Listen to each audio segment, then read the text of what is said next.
reading part 1 of Gulliver's Travels, I am quite impressed by the amount of self-control and civility Lemuel Gulliver displays and maintains on the island of Lilliput. After his ship crash lands on this peculiar island, he wakes up to find himself bound to the ground while accompanied by some very tiny companions.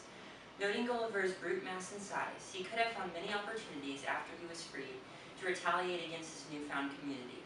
However, he decides to keep peace with them and even form relationships that serve him well in the future. An element I found very intriguing to Gulliver's Travels was the way in which it mirrored the politics of many societies in today's world. Similarities such as law and order, liberation, and even welfare are made very evident in part 1. First and foremost, Gulliver has to agree to uphold several articles before he is given liberty. He promises to stay true to these articles even though some of them seem a bit extreme. Unfortunately for Gulliver, there are many instances in which he finds himself in direct conflict with the Lilliputian Code of Conduct. For instance, when he is summoned to put out the fire in his Imperial Majesty's apartment, he accomplishes the task but fails to take appropriate action. When he arrives on scene, he notices that the buckets of water already being employed are not solving the fiery issue. So, naturally, Gulliver does what anyone his massive size would do. He uses his own bodily means to extinguish the hot mess. The apartment is spared of heavy damage, but is tainted by Gulliver's urine. Another instance where Gulliver goes against the will of the Lilliputians is when he captures a ship from the rival island of Blefuscu, but later decides to make a peace treaty with the ambassadors from that island. He does not believe it is in his power to continue trying to capture and control the people of Blefuscu, which is held as a very contemptible act by Flimnap and Bolgolam. Luckily, Gulliver is in good standing with his royal majesty, so the punishments he is later sentenced to are of the mild persuasion. Inevitably, Flimnap the High Treasurer, Limtock the General, Laocoon the Chamberlain, and Balmuth the Grand Justiciary bring articles of impeachment against Gulliver for his acts of treason, and he is sentenced to the removal of both his eyes. In response to his sentencing, Lemuel Gulliver decides to do what many have done in our world today. He liberates himself. First, he makes his way back to the island of Blefuscu, where he eventually is faced with the cold, hard truth. His best option is to return to his homeland and start anew.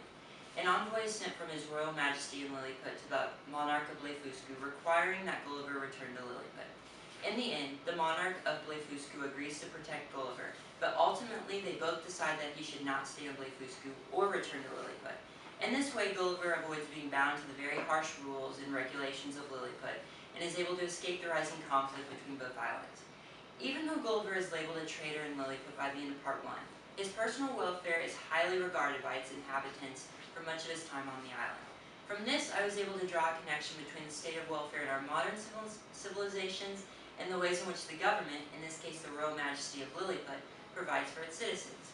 For example, Gulliver is given an abundance of meat and liquor throughout his time on the island, which is promised within the original articles concerning his liberty. The devil is in the details, so it is important to mention that the emperor specifically guarantees Gulliver a quantity of food great enough to sustain 1,728 Lilliputians. So, despite the many misfortunes Gulliver experiences on the island of Lilliput, he never goes hungry nor thirsty, which is enough to keep him alive. Part 1 of Gulliver's Travels provides a parallel between the political structure of civilizations in Gulliver's time and in our world today. The three greatest parallels I was able to draw centered around law and order / punishment, liberation, and welfare, but alas, there are many other political components that can be extrapolated from the reading. It will be interesting to discover how Gulliver continues to map out his journey in parts 2, 3, and 4, while taking note of the many other political / social ideologies and nuances that Gulliver stumbles upon. It is easy to dismiss how classics such as this one relate to our current societal status, but the overarching themes are in many ways inextricable.